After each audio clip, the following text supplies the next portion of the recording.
Welcome back to every naval battle in history. In the previous episode, Athens had lost a great fleet in the Battle of Syracuse in 413 BCE. They'd also lost a big army, but that's of less interest to us. Those events in Sicily, in the western Mediterranean, would now carry across to the eastern Med. Today's episode focuses on the Battle of Cynossema, just 2 years later in 411 BCE. The Spartans were at sea, with friends. The world had changed in Sicily. The Spartans and their allies were now able to take to the seas without fear of being crushed by the Athenian navy. And with Athens having taken the war to the walls of Syracuse, the Western Greeks were now fully engaged. The Syracusan fleet was joining its Spartan allies off the eastern shore of Greece.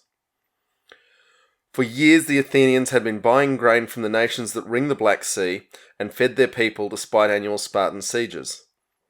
But with Athens weakened at sea, Sparta was looking to cut that lifeline and finally force Athens into submission. With the debacle in Sicily, the great Athenian families had finally been able to bring an end to democratic government and restore their oligarchy in what today we would call a coup d'etat. Some might question if that wasn't their goal all along, rather than any thought given to the conflict with Sparta and its allies. To make matters worse, the Greek cities that made up the Athenian Empire, or Delian League if you're buying into Athenian propaganda, was seizing this moment of weakness to try and break free. The payments they were forced to make to Athens had been rankling for years. It was huge amounts of gold.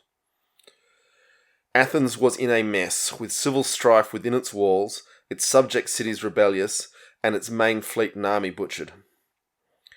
This led to the strange situation that a joint Spartan and Syracusan fleet was operating in the ever-crucial Dardanelles, the body of water between the Black Sea and the Mediterranean.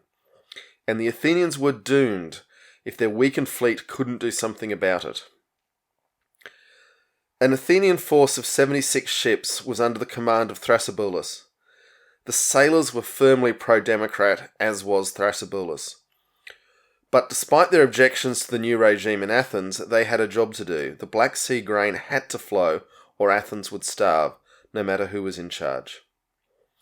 Against them was a combined larger fleet of 86 ships.